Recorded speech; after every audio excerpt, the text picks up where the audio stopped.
Oke, mungkin sebelum Mbak Nadia hadir dan sebelum memulai acara inti, mari kita simak sambutan dari Ketua Unit Penalaran Ilmiah Interdisipliner Universitas Gadjah Mada yang akan diwakilkan oleh Wakil Ketua dari Unit Penalaran Ilmiah Interdisipliner Universitas Gadjah Mada, yaitu Mas Rafif. Kepada Mas Rafif, kami persilahkan untuk memberikan sambutan.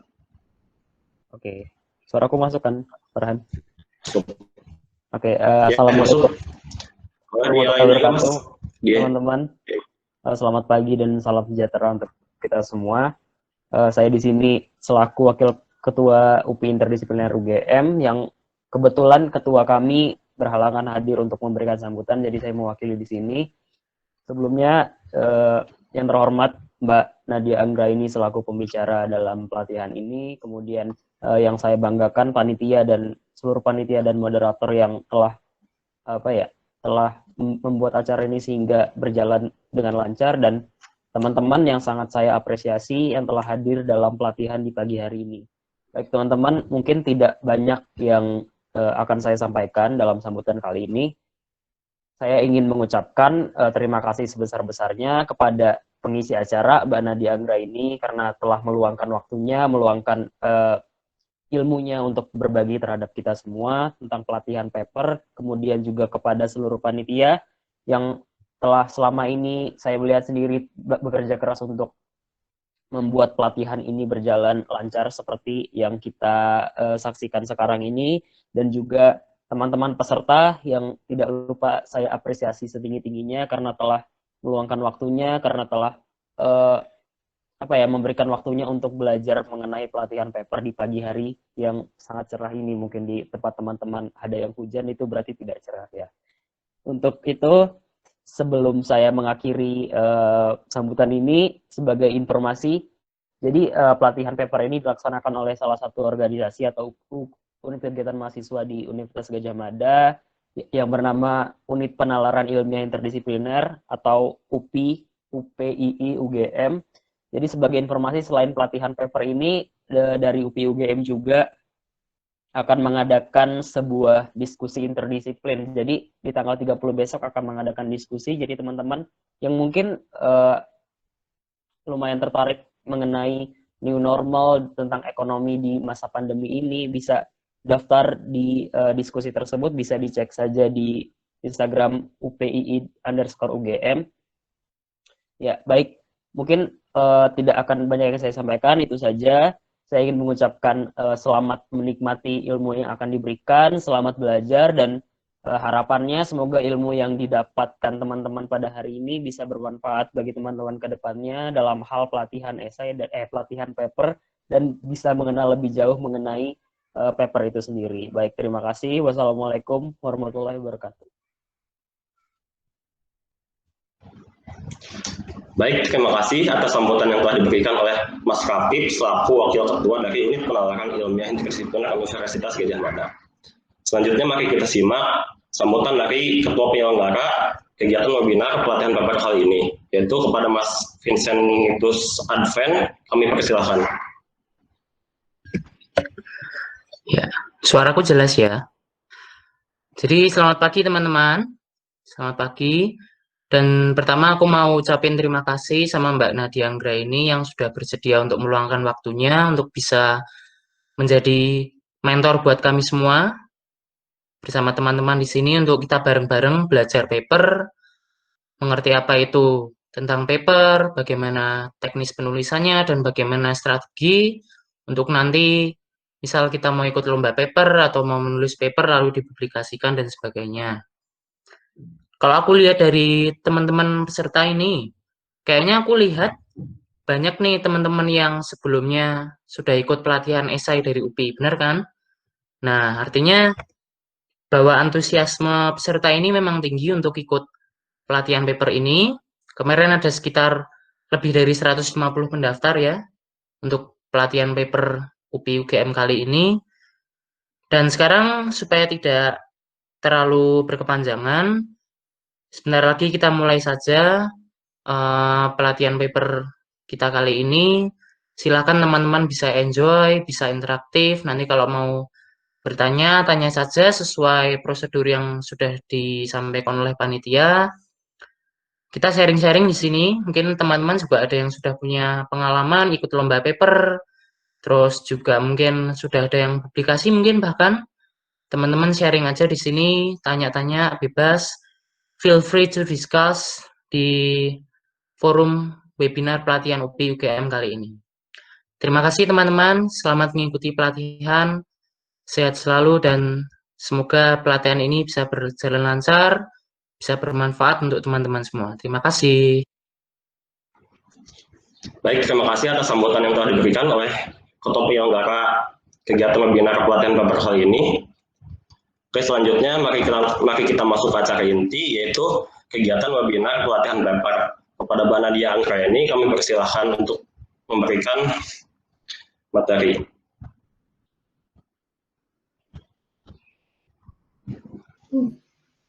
Assalamualaikum warahmatullahi wabarakatuh. Ada jelas nggak suaraku? Kedengeran nggak? Jelas, Mbak. Terima kasih atas kesempatannya dan terima kasih juga kepada teman-teman yang sudah bersedia meluangkan waktunya untuk ikut dalam pelatihan paper UPI ini. Nah, di sini aku nggak ngajarin atau kayak gimana, tapi kita sharing-sharing aja bagaimana tentang penulisan paper yang baik dan benar. Aku yakin juga teman-teman pasti udah punya pengalaman dalam hal penulisan paper ini. Jadi kayaknya tadi udah perkenalan panjang ya dari acaranya. Mohon maaf banget ya menunggu sebentar. Kita langsung aja. Di sini nanti aku jelasin. Habis itu kalau ada pertanyaan bisa langsung ditanyakan atau enggak menunggu sesi tanya jawab juga bisa. Tapi kalau takut lupa bisa langsung ditanyakan aja. Jadi dinyalain aja mikrofonnya semuanya nggak apa-apa. Jadi pertama kita akan membahas beberapa di mana ada pengenalan tentang paper itu apa, terus perbedaannya. Biasanya kebanyakan orang itu pada bingung ya, paper itu gimana sih Mbak? Apa bedanya esai, apa bedanya sama makalah, atau artikel ini? Terus kemudian kita juga akan membahas tentang sistematika penulisan. Sistematika penulisan yang seperti apa sih Mbak yang benar kayak gitu? Apakah harus ada bab-babnya atau boleh langsung aja gitu? Terus kita akan membahas menulis dengan baik, bagaimana cara menulis dengan baik, serta tips and trik menulis paper, brainstorming ataupun aku takut nih Mbak kalau banyak typo dan bagaimana sih cara mencari referensi yang benar akan kita bahas. Cepetan nggak? Ya, cepetan. Ini ya, paper. Jadi paper itu merupakan ringkasan dari penelitian yang dibuat dapat dikatakan paper sama dengan makalah, namun lebih ringkas. Jadi biasanya itu hanya terdiri dari 6 halaman, paling-paling lebih itu maksimal 8 halaman.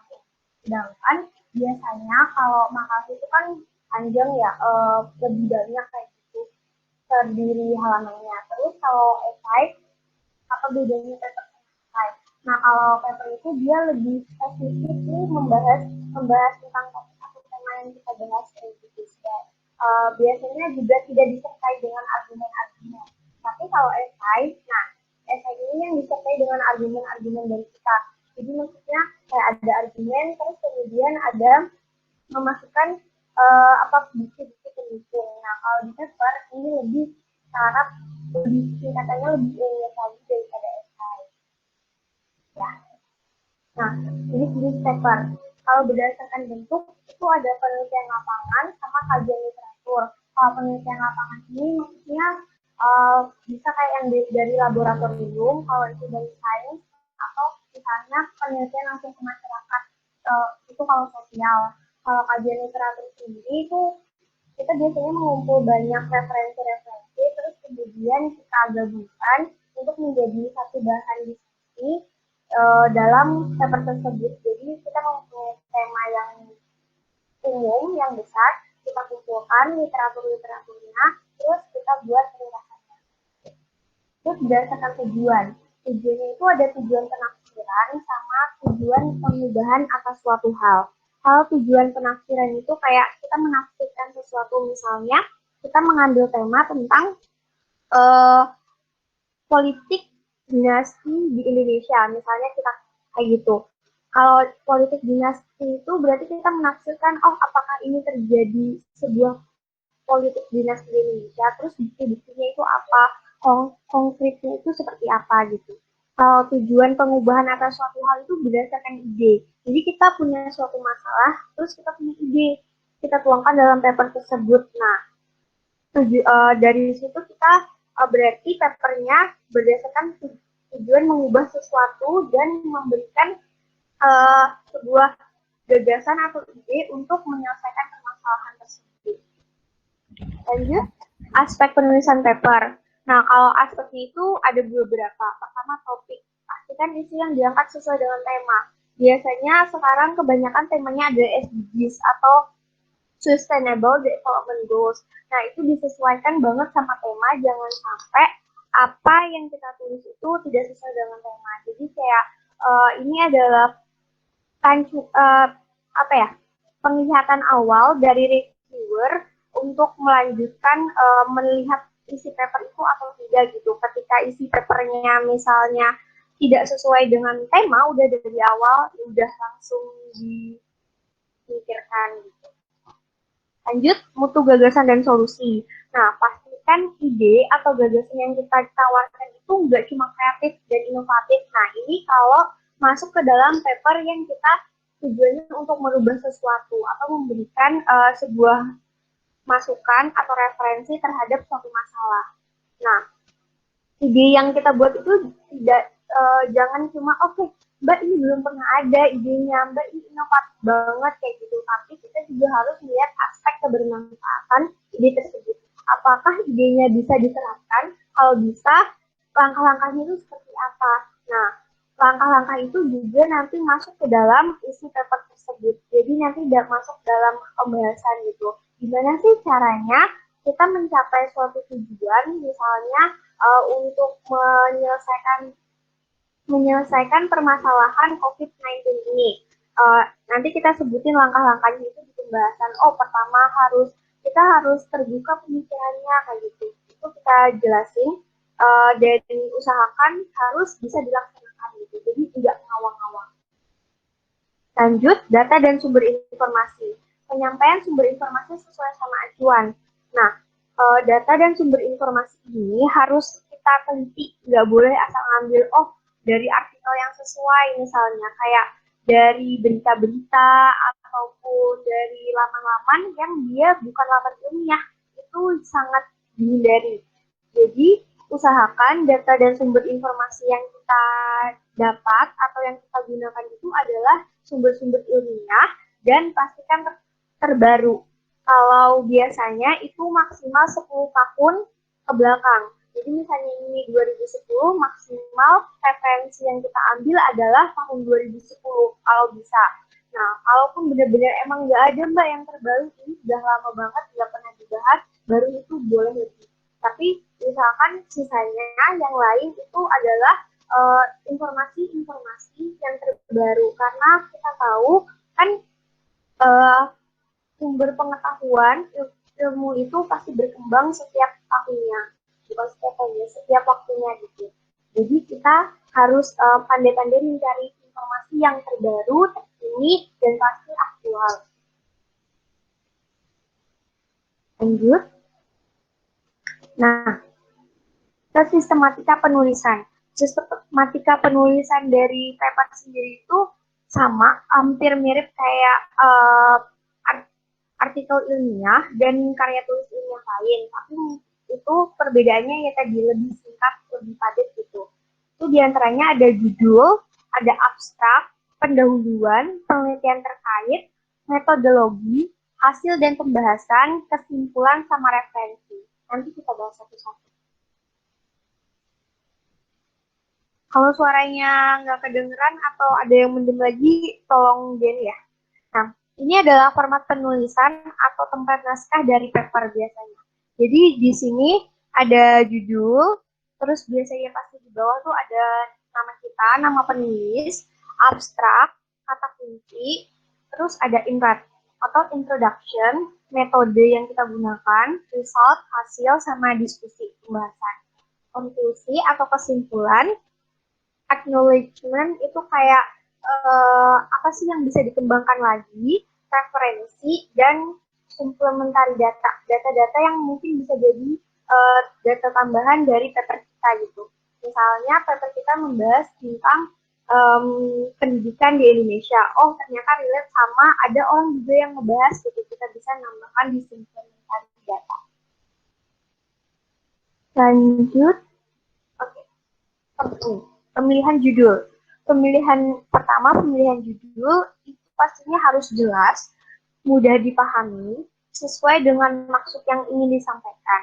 Nah, bisa juga supaya gampang itu untuk menggabungkan tema, objek, sesuatu yang diteliti, dan bagian yang diteliti, serta medianya.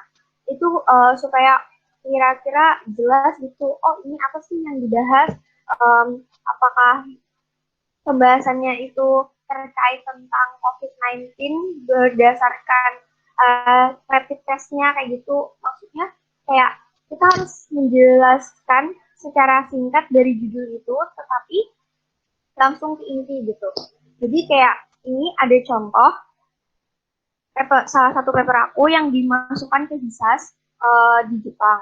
Nah, di sini judulnya Design of Medical Health Record Disaster Application Based on Progressive Web App PWA for Optimized Health Patient Recovery. Jadi di sini ada Design of Medical Health Disaster ini adalah objek yang kita pakai atau objek yang kita sampaikan. Terus kemudian di sini ada metodenya juga, Progressive Web App.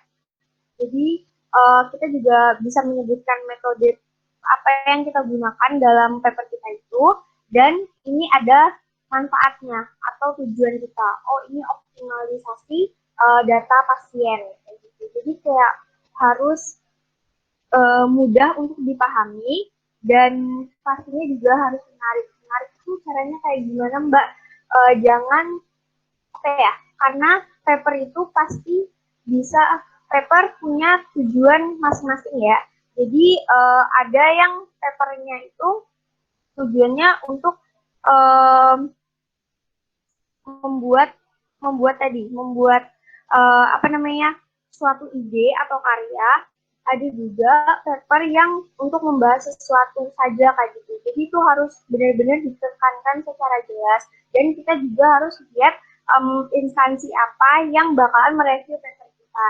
Jadi contohnya, kalau misalnya ini lombanya itu di Fakultas Geografi gitu, Fakultas Geografi, usahakan apa yang kita tulis di judul itu relate sama mereka dan mereka bisa paham kayak gitu dari orang-orang Fakultas Geografinya gitu. Tapi ada juga kadang reviewer itu bukan dari jurusan atau bukan dari subbidang yang sesuai sama kuliah kita. Nah, dari situ juga harus kita pintar-pintar mencari gimana ya pembahasan yang bisa menarik mata semua orang walaupun dia nggak tahu bidangnya itu seperti apa gitu. Dan kalau ini kan secara umum dan hampir semua orang tahu kayak untuk optimism patient recovery itu apa. Yang orang nggak tahu progressive wave-nya, artinya juga mereka baca. Lanjut di abstrak. Nah, abstrak itu aku yakin kalian udah tahu, pasti isi dari rangkuman dari keseluruhan paper yang telah dibuat. Biasanya 100 sampai 150 kata. Itu tergantung dari instansinya.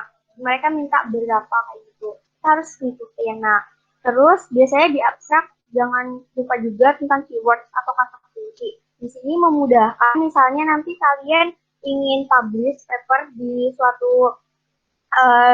suatu perlombaan atau kompetisi kayak gitu, ini kita bisa mudah untuk mencarinya gitu dengan keywords ini, dengan keywords yang ada bisa menunjukkan juga kalian itu membahas tentang apa gitu tentang pembahasannya. Jadi di sini misalnya pembahasan tentang medical health record, tentang rekam medis, di sini ketahuan dari keyword itu, dan itu juga sangat memudahkan para reviewer untuk bisa jelas tentang apa yang kalian sampaikan.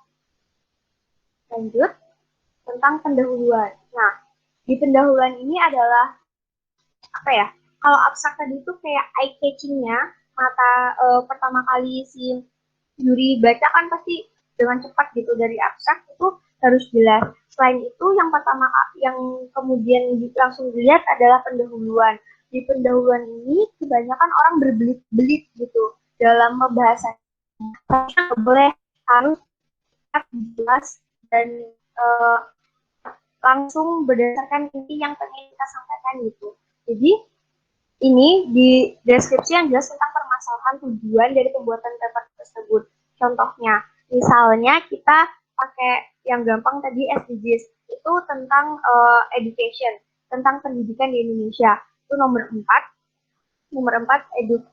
Terus kemudian apa sih tujuan permasalahan yang kita angkat? Oh, kurang meratanya pendidikan di Indonesia. Dari situ masukkan juga referensinya, apa bahan-bahan pendukungnya kayak gitu. Ternyata pendidikan di Indonesia itu belum merata loh berdasarkan data ini. Itu juga bisa dimasukkan langsung ke dalam pendahuluan. Jadi orang bisa tahu nih gap yang kalian ingin ambil itu apa.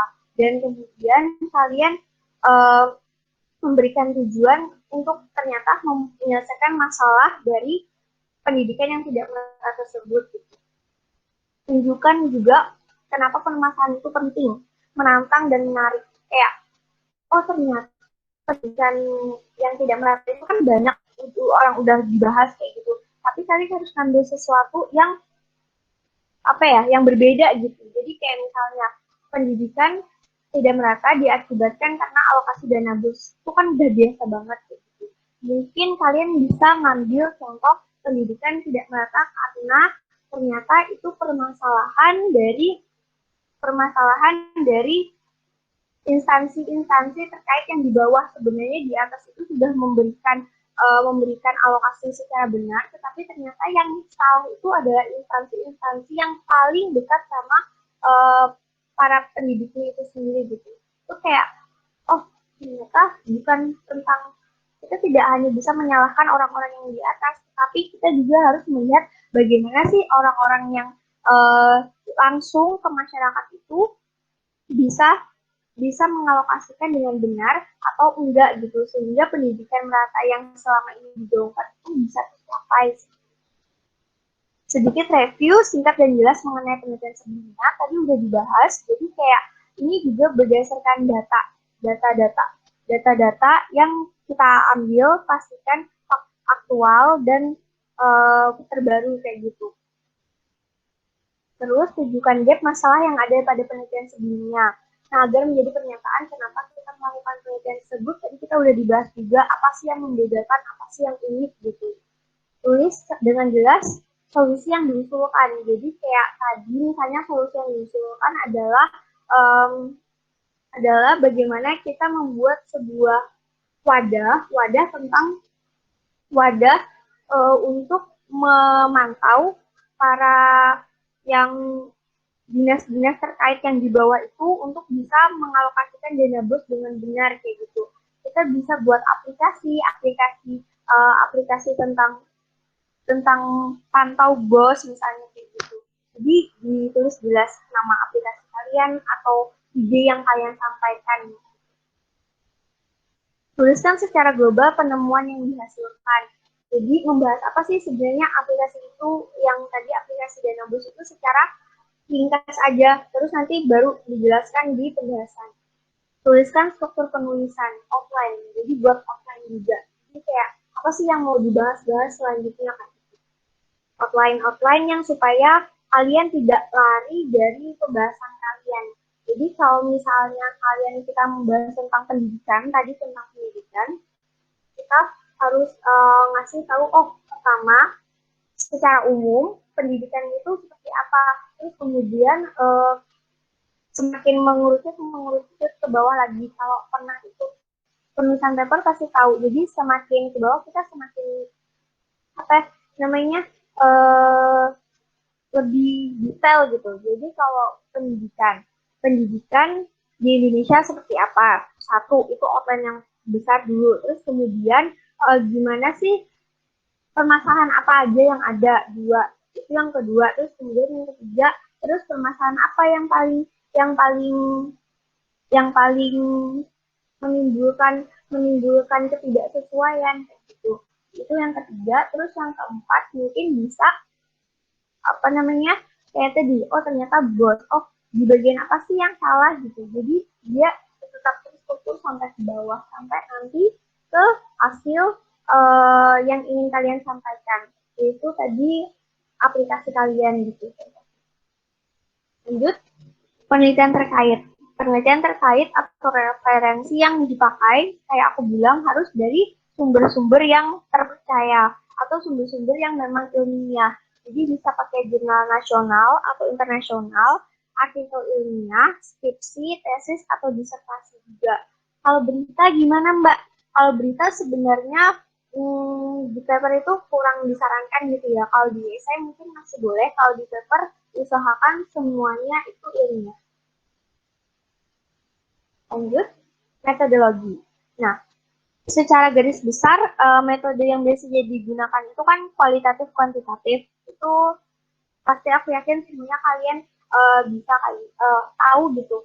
Kalau kualitatif itu biasanya dia berdasarkan kualitas, tidak ada ukuran-ukuran berdasarkan angka. Nah, ini biasanya digunakan di penelitian sosial. Dia jadi berdasarkan penelitian sosial, jadi kualitasnya itu kualitatif, dia sifatnya ganda, holistik, dinamis. Jadi bisa berubah-ubah gitu, bisa cenderung nilai-nilainya itu kita yang bawa, peneliti dari sumber data, dan dari sumber itu bisa berubah-ubah. Jadi kalau kita di sosial, penelitian sosial, misalnya dulu itu ternyata pendidikan itu belum merata karena permasalahan ekonomi. Tapi sekarang ternyata pendidikan tidak merata itu malah karena permasalahan alokasi dana BOS dari pemerintah itu sendiri. Jadi itu kayak dia lebih fleksibel dan lebih berkembang gitu. Dan dia timbal baliknya interaktif, kayak ada hubungan antara yang satu dan yang lainnya berdasarkan lingkup sosial tersebut gitu. Jadi dia lebih, misalnya kayak tadi, kalau pendidikan alokasi dana BOS itu berkaitan sama pemerintah. Oh, berarti pemerintahnya yang salah. Oh, belum tentu, ternyata bukan pemerintahnya yang salah, tapi oknumnya yang salah. Oh, oknumnya ini didorong oleh apa, kayak gitu. Jadi dia lebih interaktif, lebih mudah gitu. Lebih berkesinambungan kayak gitu. Sedangkan kalau kuantitatif itu berdasarkan ukuran atau waktu konkret. Jadi dia misalnya 1 meter ya 1 meter, 2 meter ya 2 meter kayak gitu. Dan dia lebih general kalau kuantitatif juga. Terus lanjut, hasil dan pembahasan. Nah, kalau hasil dan pembahasan di paper itu karena dia singkat, padat kayak gitu, usahakan juga bisa menggunakan kayak use flow kayak gitu, kayak diagram-diagram atau gambar-gambar kayak gitu. Nah, tapi jangan lupa juga gambar-gambarnya itu dikasihkan informasi apa sih yang gambar itu kita kenapa kita tempel gitu, apa pengertian dari gambar itu, apa sih maksud dari gambar itu. Nah, ini bisa memudahkan reviewer juga buat melihat bahwa oh ternyata dia memikirkan ya sampai bentuknya dan seperti apa. Ini tujuan ini biasanya buat kayak kita memberikan ide atau saran. Terus untuk memudahkan juga bisa pakai flowchart kayak gini. Flowchart ini bisa memudahkan buat kayak lebih mempersingkat tentang hasil yang kita bawa kayak gitu. Kalau dia terlalu panjang juga kan bisa berbelit-belit. Nah, kalau pakai tool ini kan bisa menggambarkan dan kita bisa memberikan penjelasan singkat dari diagram yang kita buat. Karena ini poin pentingnya pasti di research dan discussion.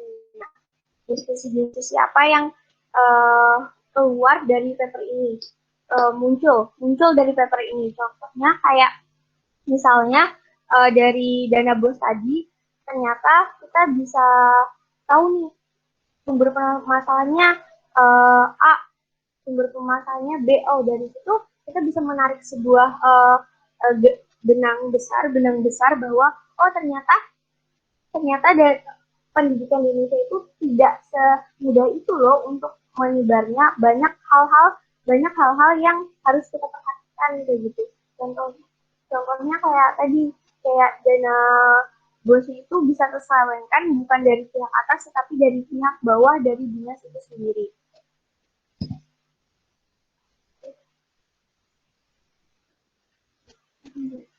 Bentar ya. Oke, lanjut. Nah, kesimpulan yang kita gunakan itu berdasarkan hal-hal atau isu yang kita sampaikan. Semua dari ide-ide yang di atas dan gagasan-gagasan yang kita tulis di atas itu kita ringkas, dan kemudian misalnya kita masih mempunyai kekurangan, kita bisa tulis di kesimpulan itu. Misalnya ternyata paper yang kita tulis itu diperlukan penelitian yang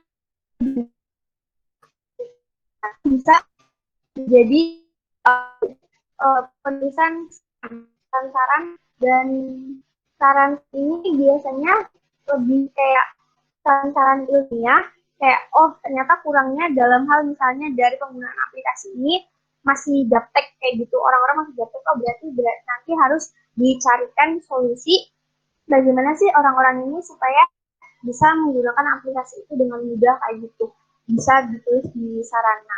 Jadi kita tidak harus menyelesaikan semua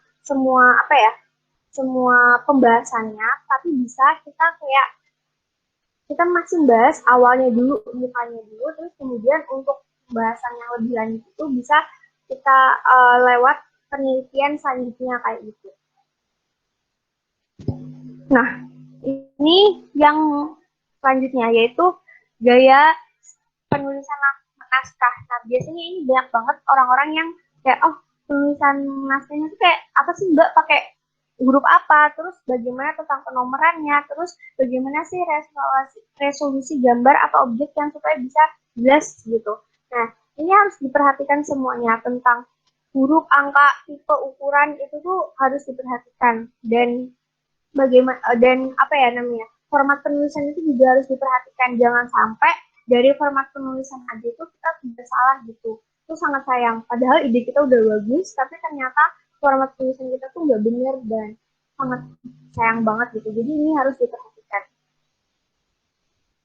Lanjut, ejaan sama tanda baca. Nah, ejaan sama tanda baca ini juga harus diperhatikan. Menurut aku kalian pasti udah paham banget.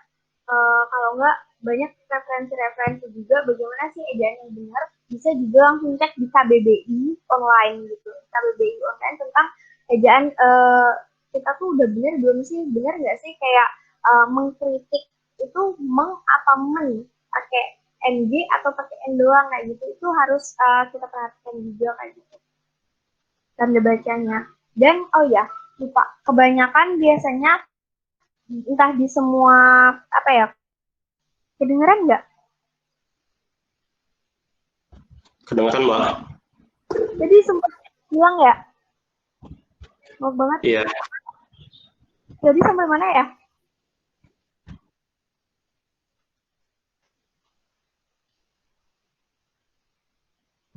Sampai tanda baca. Setelah gaya selingkuh. Iya, mantap. Bentar ya. Maaf banget. Lagi di rumah, maaf buat ya. Oke.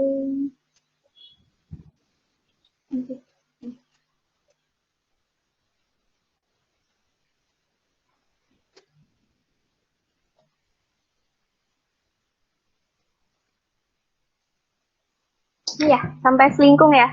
Nah, ini harus diperhatikan banget ya, jangan asal-asalan huruf, angka, tipe atau ukurannya tadi. Lanjut ke ejaan dan tanda baca. Nah, ejaan ini banyak banget kita masih sering nulis berdasarkan apa yang kita tahu gitu, tapi padahal itu tuh ternyata ejaannya salah gitu. Jangan sampai paper kita hal-hal kendala teknis yang seperti itu terlupakan, atau enggak kita lihat dengan benar kayak gitu. Jadi kalian bisa lihat di KBBI online. Kalau KBBI online itu pasti bisa dicek semua tulisan kalian juga satu-satu sih, satu-satu gitu. Untuk yang kalau cek semuanya tahu ininya. Lanjut, ini penulisan kutipan sama daftar pustaka. Kalau daftar pustaka ini biasanya kebanyakan orang-orang kayak kita ngambil referensi, tapi ternyata daftar pustakanya nggak ada. Atau kebalikannya, daftar pustakanya ada, ternyata kita nggak ngambil nggak ngambil referensi tersebut, nggak ada di tulisan kita. Nah, ini juga sangat dihindari, karena sebenarnya bisa dicek kayak gitu. Nah, untuk memudahkannya bisa pakai Mendeley. Mendeley ini banyak banget kegunaan manfaatnya kayak gitu. Jadi bisa mudah kita tinggal ngetik ngetik referensi yang mau kita gunakan, terus jenisnya apa, itu gampang banget dan jadi bisa kita terus juga. Terus lanjut. Nah, ini paling dihindari tindakan dan sanksi plagiarisme. Jangan sampai tulisan kita plagiarisme. Plagiarisme di mahasiswa itu juga adalah hal yang sangat disayangkan gitu. Dan untuk mengecek plagiarismenya juga bisa ada aplikasinya juga. Nah, dan plagiarisme itu banyak bentuknya. Salah satunya mengutip tulisan dari diri sendiri tanpa menyebutkan sumbernya. Ini sering banget. Jadi kayak kita udah bikin paper atau artikel ilmiah atau karya tulis ilmiah yang lain. Dan ternyata kita pakai lagi bahasa yang sama. Tapi kita nggak menggunakan sumbernya gitu. Walaupun itu tulisan kita sendiri, tapi kita tetap disebut plagiarisme. Yang kita lakukan secara sendiri gitu. Atau self plagiarism. Terus menulis karya secara bersama, bukan pengerjaannya sendiri. Mungkin itu tim, terus kemudian pecah kongsi, akhirnya kalian masukin ke lomba mana, tapi kalian tulis nama kalian sendiri, itu jangan banget. Ya diedit lah kayak gitu. Terus kemudian meminta orang lain untuk menuliskan karya tulis. Nah ini juga jangan. Akan nulis sendiri. Kalian pasti kayak gitu. Dan ini benar-benar hal-hal yang harus kita perhatikan gitu. Lanjut.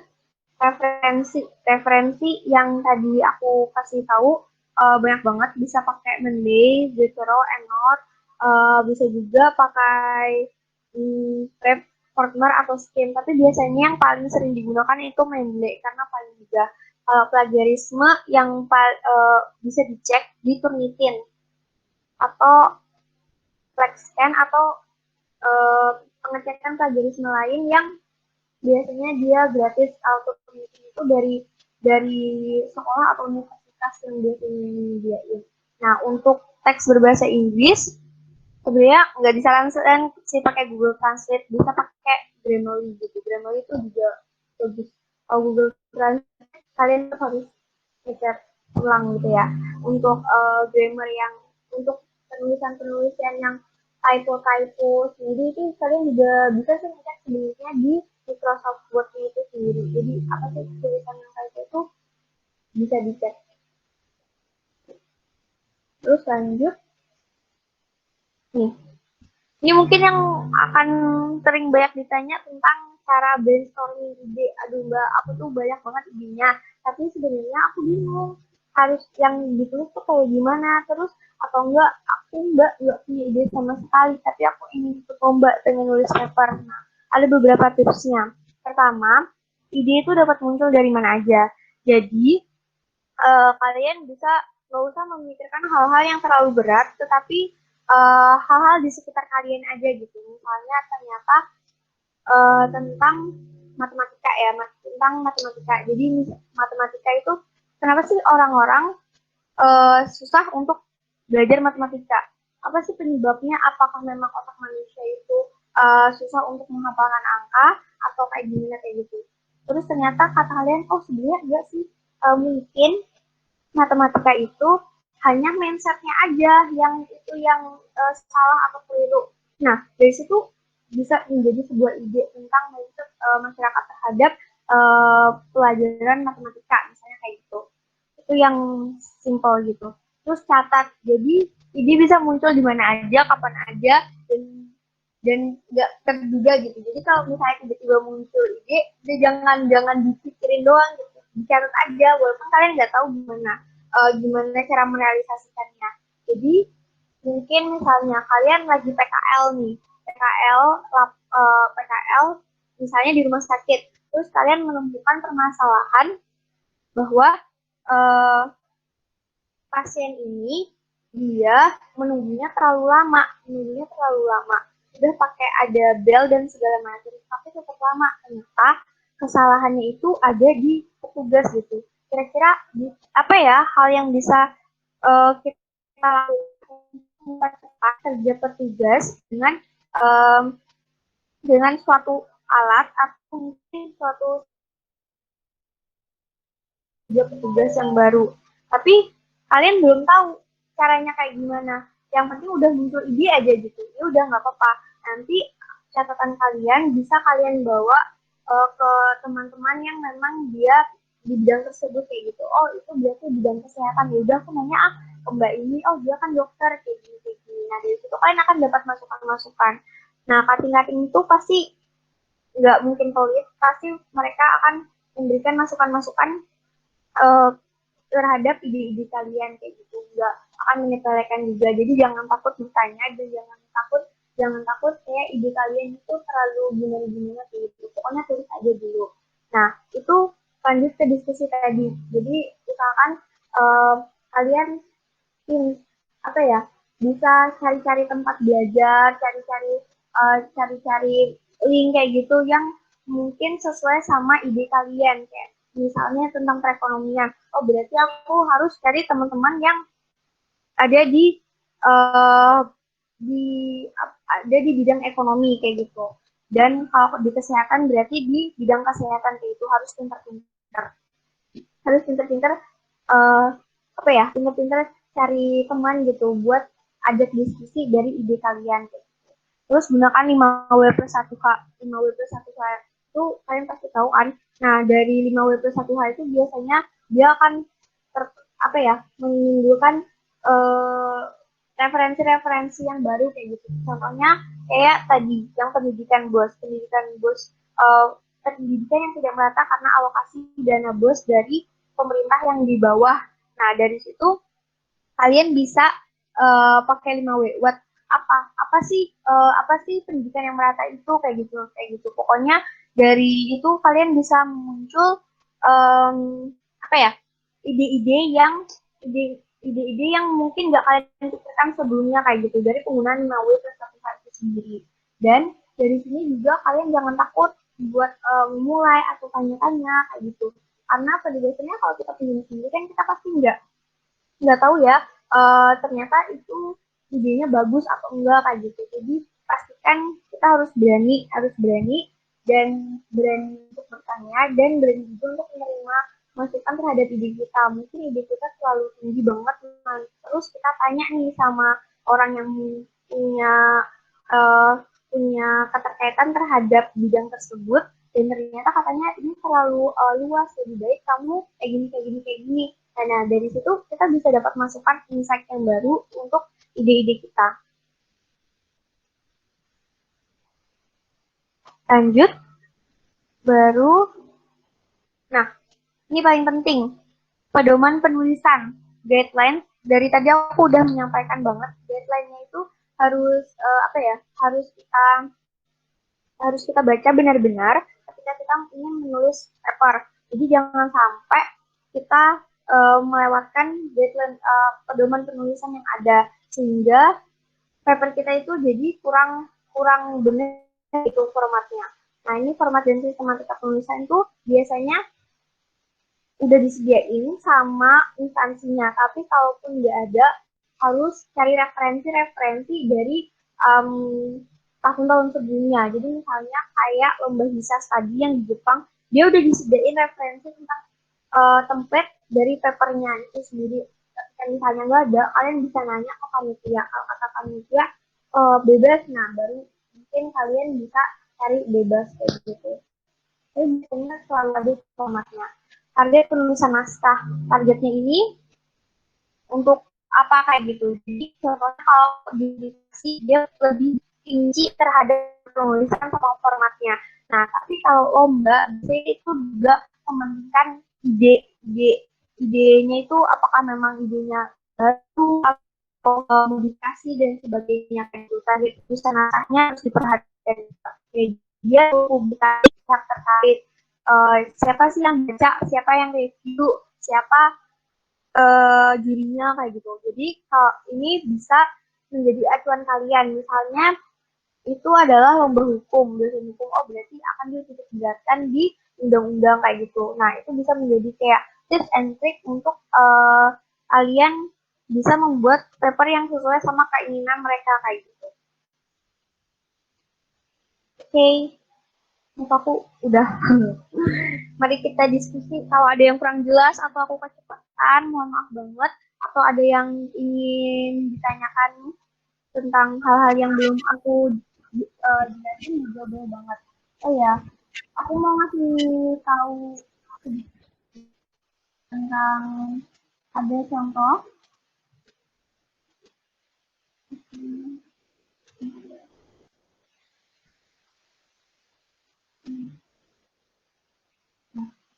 Ini contoh yang dari Unpas.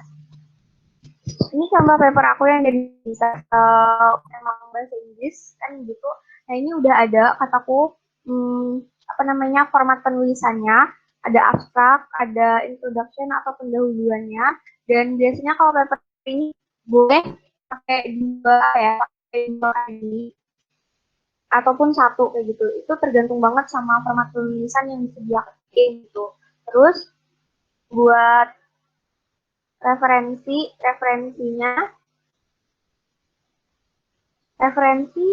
ada minimalnya apa enggak, biasanya kalau bisa lebih dari 5 ya kayak gitu. Ini satu contoh. Mungkin nanti bisa menjadi tanya-tanya ya kalau ada yang kurang.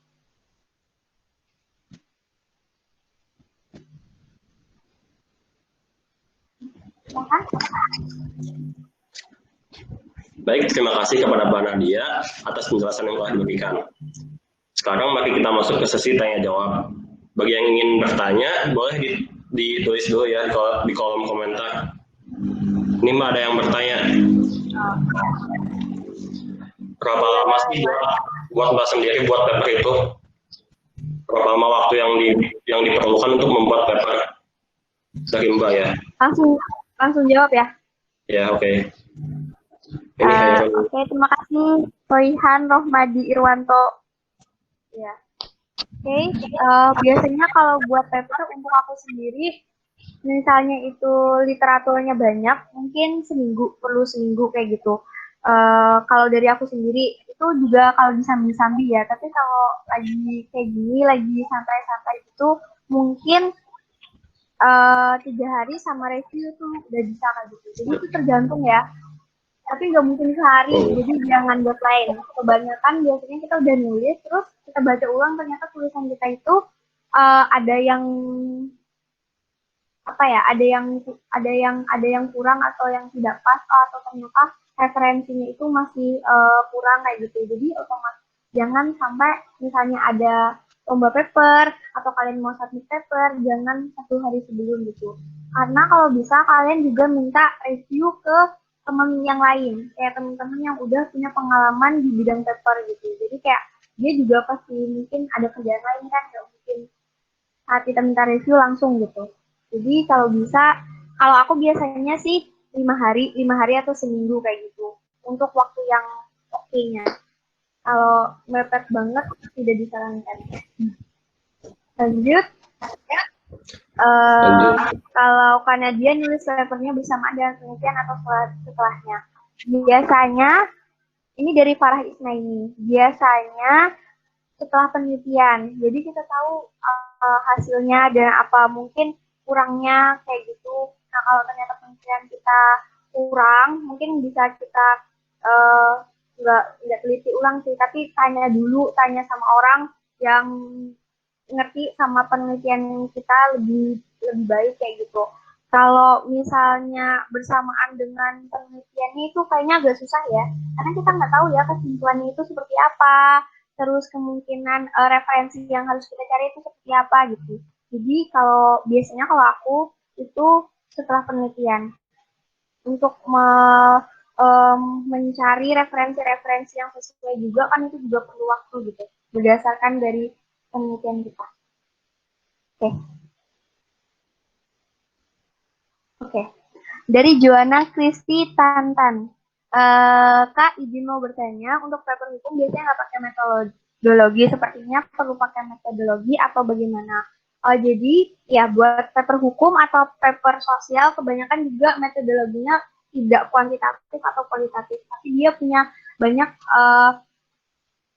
bisa disebut sebagai metodologi, tapi dia nggak nulis secara eksplisit gitu. Jadi sebenarnya nggak harus pakai metodologi atau kita tulis metodologi POT kayak gitu, tetapi itu menyesuaikan sama paper-paper yang apa ya, tujuan dari paper kita itu sendiri gitu. Kalau ada metodologinya ya ditulis metodologinya, tapi kalau nggak ada atau sekedar literatur review ya berarti literatur review gitu. Terus lanjut, apakah paper sama dengan laporan penelitian? Kalau yang aku tahu, paper sama laporan penelitian itu agak beda. Kalau paper itu lebih singkat ya, kalau laporan penelitian itu panjang, lebih panjang kayak gitu. Kalau paper itu lebih kayak lebih singkat dari si laporan penelitian itu sendiri, dan dia membedakannya adalah tentang di abstrak mungkin ya, di abstrak bisa beda, terus kemudian di pendahuluannya harusnya kalau paper itu juga lebih singkat, lebih padat kayak gitu. Sedangkan kalau di laporan penelitian kan kita juga bisa agak lebih panjang kayak gitu. Dia sama-sama karya tulis ilmiah, tapi mungkin dalam hal penyajiannya yang berbeda. Kalau paper tadi itu, kalau laporan penelitian kan bisa pakai subbab-subbab gitu, atau kayak dia itu pokoknya panjang. Sedangkan kalau paper dia tadi kayak yang aku tunjukin, dia lebih singkat dan lebih keintinya gitu. Lanjut, Evi Sulmi Madani, bagaimana cara memparafrase informasi dari literatur agar tidak termasuk ke dalam plagiarisme? Nah ini banyak yang juga tanya cara parafrase informasi dan gimana sih Mbak supaya kita terhindar dari plagiarisme, kan mungkin aja tulisan kita banyak yang sama atau sebagainya.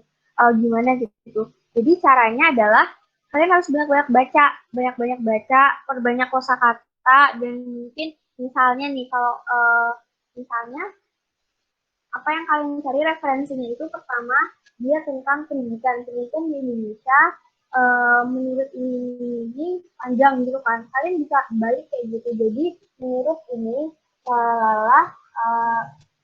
pendidikan di Indonesia masih dikatakan dalam lingkup tersebut kayak gitu. Jadi kayak lebih apa ya, bisa dibolak-balik aja. Kalau kalian ingin memparafrase, dan yang paling penting sih rajin-rajin baca, karena itu sangat meningkatkan kosakata kita untuk memparafrase suatu tulisan gitu. Jadi misalnya juga apa ya, itu apa namanya, pembicaraan tokoh atau referensi dari buku, dan itu yang dikatakan tokoh pakai tanda kutip dan segala macam. Nah, itu kan bisa sama Mbak, sama persis kayak gitu. Iya, memang. Tapi sebenarnya kalau plagiarisme itu ada tingkatannya gitu. Jadi plagiarisme itu kalau diturnitin maksimal 25%. Jadi sebenarnya nggak apa-apa. Nggak apa-apa asalkan itu nggak lebih dari 25%. Kalau tentang hal-hal yang nggak bisa diparafrase. Kayak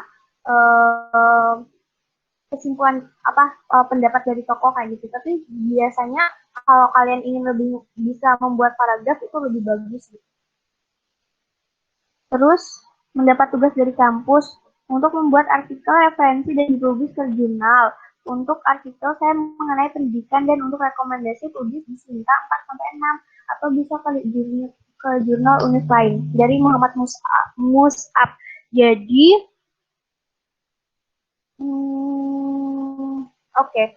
Kalau untuk publikasi itu sebenarnya terserah kita ya, kita mau menunjukkan publikasi kita kemana. Jadi ada Sinta 4, 6, Sinta 1, 2, 3, ataupun ke jurnal univ lain. Nah, kalau pengalaman aku, kalau di Sinta itu dia revisinya banyak, harus disesuaikan. Kalau memang punya waktu yang cukup panjang, bisa ke Sinta 4, 6, atau 1, 2, 3 gitu. Tapi kalau biasanya pengen cepet, bisa ke jurnal univ kita sendiri. Kalau di tempat aku, departemen itu kita punya referensi jurnal publikasi gitu. Jadi kayak kita yang bikin TA bisa publish di situ. Itu biasanya lebih cepat gitu. Jadi itu tergantung waktunya juga.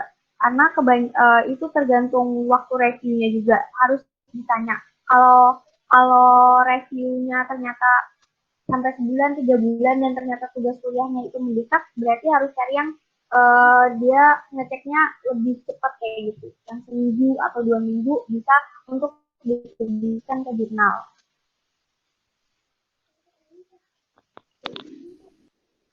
Nih, banyak nih pertanyaan dari Miko Musa Joshua Yulano. Pertama, apa beda paper dan karya tulis ilmiah? Atau paper itu sendiri merupakan dari karya tulis ilmiah? Dan KTI itu cakupannya lebih luas atau bagaimana? Nah, ya. Jadi, paper itu masuk dalam karya tulis ilmiah.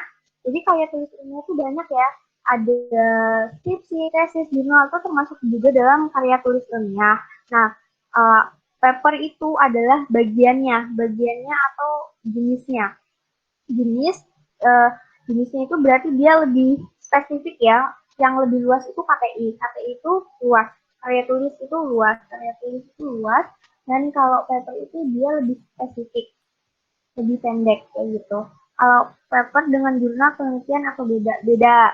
Nah, kalau jurnal penelitian itu biasanya dia kumpulan dari artikel-artikel ilmiah.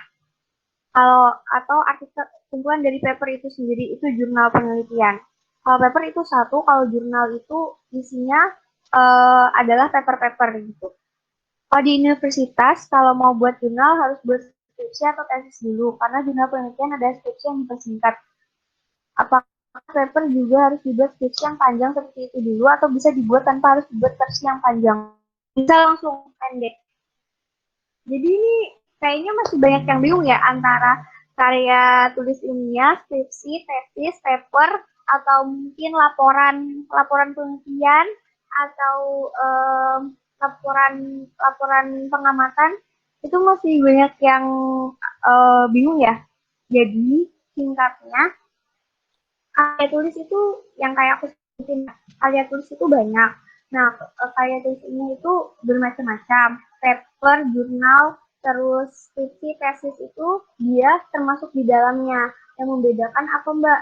Jadi kalau paper itu tadi lebih singkat, esai itu dia masuknya lebih ke argumen. Terus kemudian kalau laporan itu kan berdasarkan apa yang kita lakukan. Jadi dia lebih lebih berdasarkan lapangan gitu.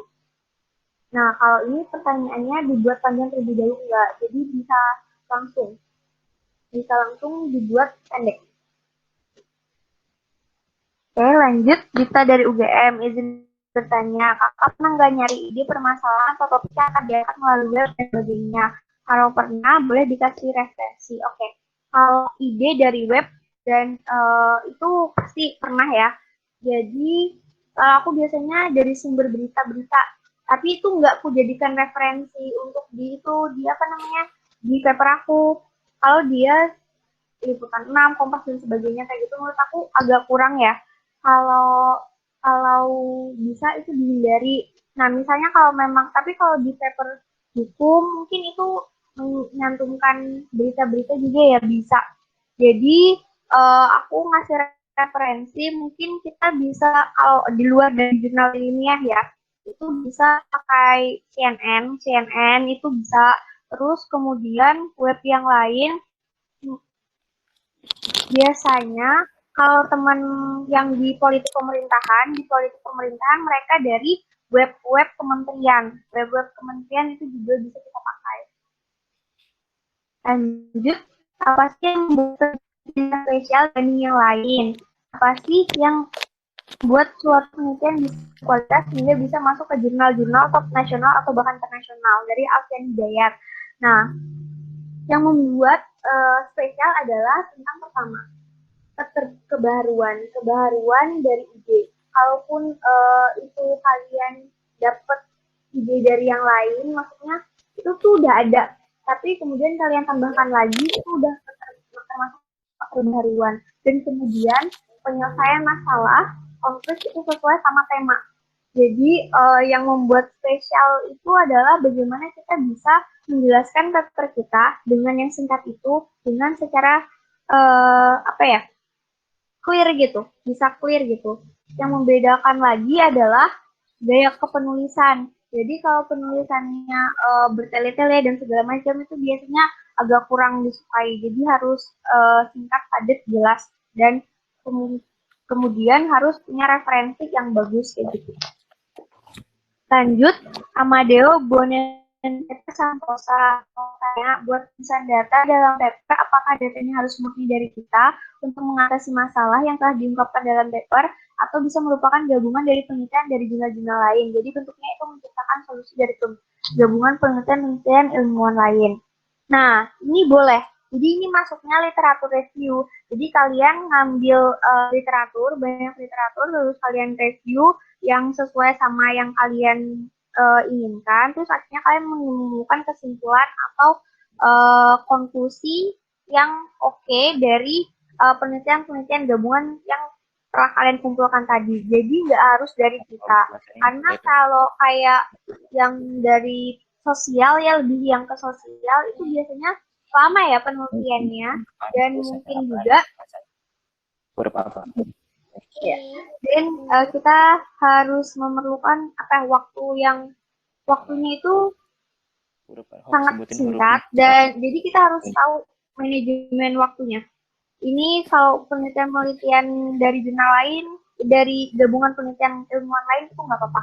Asal kalian sebutkan referensinya dan tuliskan sumber-sumbernya dengan jelas.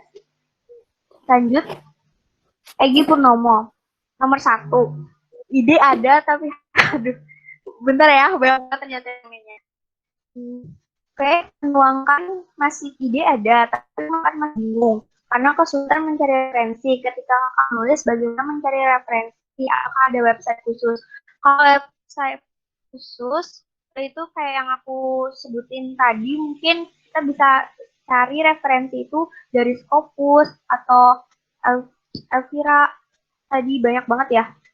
Nanti aku kasih deh ininya. Bentar.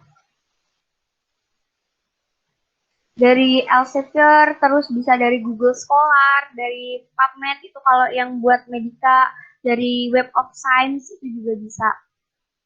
Nanti PPT-nya aku kasih ke panitia ya, jadi mungkin kalian bisa cek-cek di situ. Ada beberapa referensi yang aku masukin. Terus kemudian ide ini kita elaborasi sendiri dulu sampai selesai bentuk tulisan atau dari awal. Ide kita dibicarakan terlebih dahulu ke pembimbing. Soalnya kadang kalau dari awal langsung dibicarakan, takutnya mengintervensi ide kita dan hasilnya kurang seperti yang diharapkan. Nah, ini tergantung kalian ya. Kalau dari aku sendiri, biasanya aku elaborasi aku sendiri. Jadi aku bikin dulu ide, terus aku tulis-tuliskan poin-poin yang pentingnya. Terus kemudian kalau aku sudah nulis ya nggak apa-apa, baru aku kasih ke pembimbing kira-kira apa yang kurang gitu supaya tidak terintervensi. Kecuali kalau mungkin kalian ingin berkolaborasi sama pembimbing kalian. Jadi ada beberapa paper aku juga hasil kolaborasi dari pembimbing aku gitu. Jadi kayak aku nulis sebuah ide, terus ternyata beliau mempunyai ide tambahan kayak gitu. Udah kita gabungin aja kolaborasi gitu. Jadi ini tergantung ke kalian sendiri mau seperti apa gitu. Kalau kalian memang pengen yang cuma nama kalian aja, berarti kalian udah tulisin dulu selesai, terus baru kalian bikin kira-kira kurangnya apa gitu. Tapi kalau kalian yang berniat untuk kolaborasi, bisa kolaborasi dulu, baru kalian tanyakan ke pembimbing, terus punya ide lain, bukan ide lain, masukan idenya dan bisa dibuat bareng-bareng atau kolaborasi, berarti udah kolaborasi. Ada lagi Ada yang belum kejawab? Enggak. Ada yang belum kejawab atau ada yang kurang jelas atau kecepatan? Atau gimana? Bisa pakai mikrofon juga nggak apa-apa. Gimana? Baik, sepertinya tidak ada ya. Apakah masih ada yang ingin bertanya? Jika ada, ditunggu sampai 10 detik dari sekarang. Wah,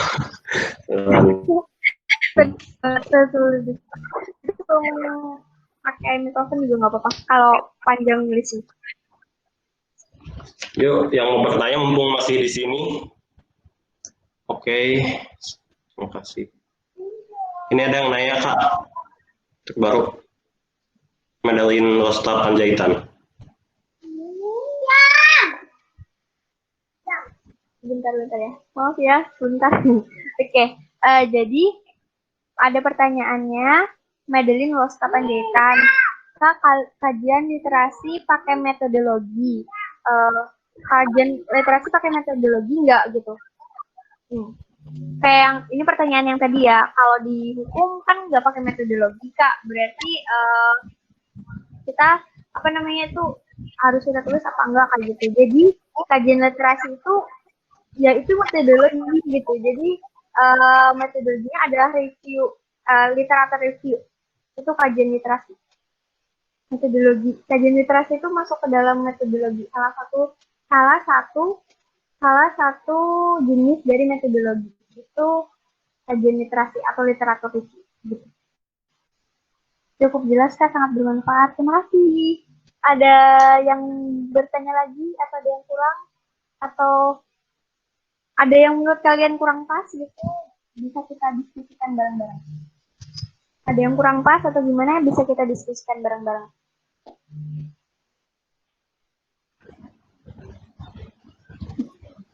Maaf ya atas banyak kurang kendala teknisnya. Baik, sepertinya sudah tidak ada yang bertanya lagi ya. Kami ucapkan terima kasih kepada Mbak Nadia Anggraeni atas jawaban yang telah diberikan. Tidak terasa kita sudah pada penghujung acara. Sebelum menutup kegiatan ini, mari kita berfoto bersama. Moderator boleh diambil fotonya ya, mengambil foto. Dan kepada para peserta boleh dinyalakan kameranya. Ada pertanyaan terakhir itu Kak, boleh? Oh iya. Iya. Oke, siap. Dari Egy Purnomo Aji. Tapi mungkin pertanyaan klise, apakah ada waktu khusus untuk menulis? Soalnya berdasarkan pengalaman, malam adalah waktu yang pas untuk menulis. Nah, ini preferensi masing-masing ya. Preferensi masing-masing. Kalau aku jujur, aku juga suka malam. Aku juga suka nulis waktu malam. Jadi mungkin lebih tenang, tidak diganggu sama adik, misalnya kalau di rumah kayak gitu. Kalau aku sih malam gitu, tapi itu tergantung preferensi orang masing-masing. Ada yang suka siang, pagi, subuh. Ada lagi? Oke, bagi yang ingin bertanya lagi boleh terakhir ini.